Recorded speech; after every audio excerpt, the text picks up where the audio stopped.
안녕하세요. 믿음의 여정을 걸으면서 내 믿음의 뿌리는 과연 단단할까? 이런 고민 해보신 적 없으신가요? 오늘은 기독교 신앙의 가장 핵심적인 질문과 답을 하나씩 짚어보면서 우리 믿음의 기초를 함께 단단하게 세워보는 시간을 갖겠습니다. 아마 이건 모든 사람들의 근본적인 질문이 아닐까 싶은데요. 나는 왜 태어났고 무엇을 위해 사는가? 성경이 우리에게 던지는 첫 번째 질문도 바로 이것입니다. 사람의 가장 중요하고 첫째 되는 존재 목적은 과연 무엇일까요? 여기에 대한 성경의 답은요, 정말 놀랍도록 명쾌하고 또 분명합니다. 우리의 존재 목적은 바로 하나님을 영화롭게 하는 것, 그리고 영원히 그분을 기뻐하며 즐거워하는 것이라는 거죠. 이 한 문장이 사실 오늘 우리가 나눌 모든 이야기의 시작이자 끝이라고 할 수 있습니다. 자, 그럼 이 거대한 이야기를 어떤 순서로 따라가 볼까요? 먼저 우리의 목적과 삶의 기준은 무엇인지 확인하고요. 그 다음엔 모든 것을 시작하신 창조주 하나님에 대해 알아볼 겁니다.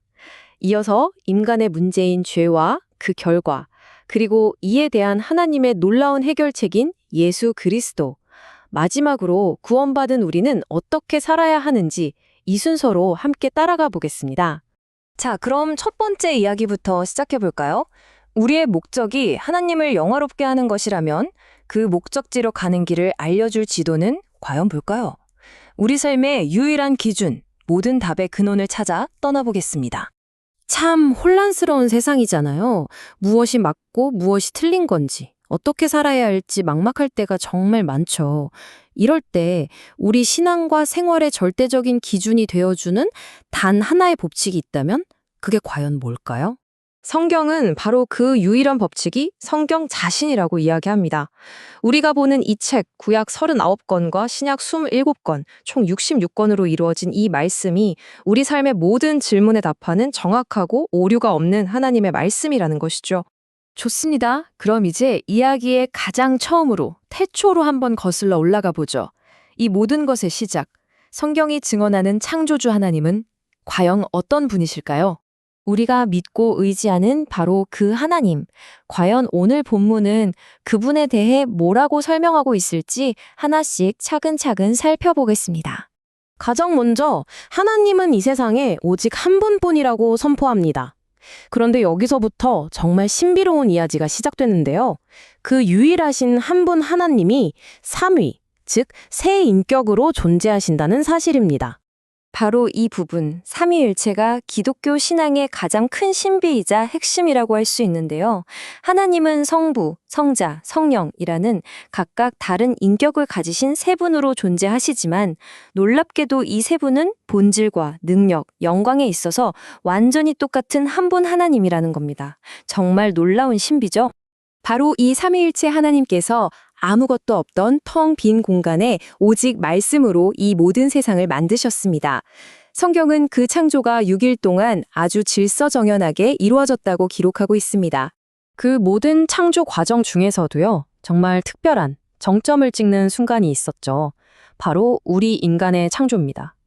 다른 피조물들과는 완전히 다르게 오직 사람만이 하나님의 형상을 따라 만들어졌다고 성경은 말합니다. 바로 이것이 우리 인간이 가진 존엄성과 가치의 근원인 셈이죠.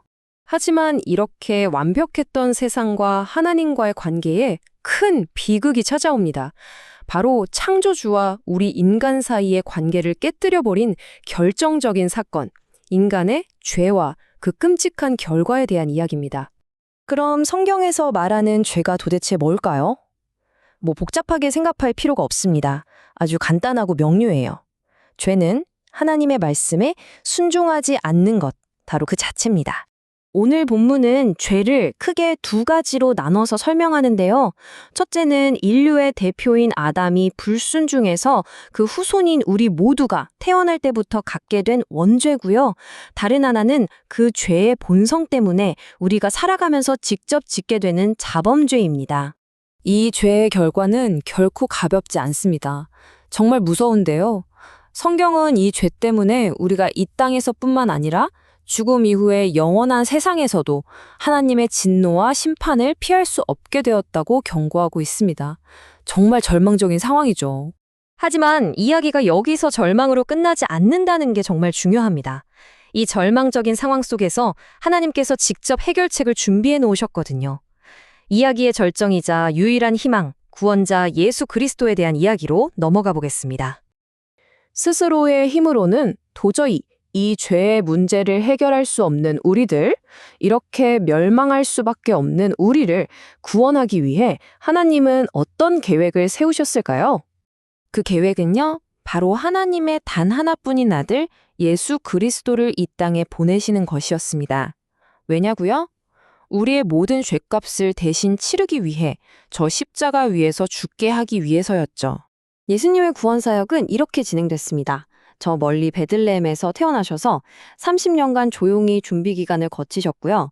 그리고 3년간 병든 사람을 고치고 천국 복음을 전파하셨습니다. 마침내 우리 죄를 위해 십자가에서 죽으시고 사흘 만에 죽음을 이기고 부활하셨으며 하늘로 올라가 지금도 우리를 다스리고 계십니다. 이 모든 과정이 우리를 구원하기 위한 하나님의 완벽한 계획이었습니다. 자, 그래서 이 모든 이야기의 결론, 가장 중요한 핵심이 바로 이겁니다. 구원은 우리가 뭘 잘해서, 착해서, 노력을 많이 해서 얻는 게 절대 아니라는 거예요. 오직 하나님이 보내주신 예수 그리스도를 나의 구원자로 믿는 믿음, 바로 그 믿음 하나로 받는 하나님의 선물입니다. 자, 그럼 이제 마지막 이야기로 넘어가 볼까요? 이렇게 값없이 놀라운 구원을 선물로 받았다면 우린 이제 앞으로 어떻게 살아야 할까요? 우리의 남은 삶은 그 구원에 대한 감사의 응답이 되어야겠죠. 구원받은 사람의 삶에는 크게 세 가지 기둥이 있다고 볼 수 있어요. 첫 번째는 창조주의자 구원자이신 하나님을 높이고 섬기는 예배입니다. 두 번째는 구원의 길이 되어 주신 예수님의 이름으로 하나님과 대화하는 기도고요. 그리고 마지막은 우리 삶의 유일한 법칙인 성경 말씀대로 살기 위해 애쓰는 실천입니다. 그리고 오늘 이 모든 이야기의 마무리는 우리 각자에게 던져주는 이 하나의 질문으로 끝을 맺습니다. 만약 여러분의 삶에 어려운 일이나 핍박이 찾아와도 끝까지 예수님을 믿고 따르시겠습니까? 오늘 나눈 이 이야기들이 여러분 각자의 마음속에서 이 질문에 대한 진실한 답을 찾아가는 여정에 작은 빛이 되기를 바랍니다.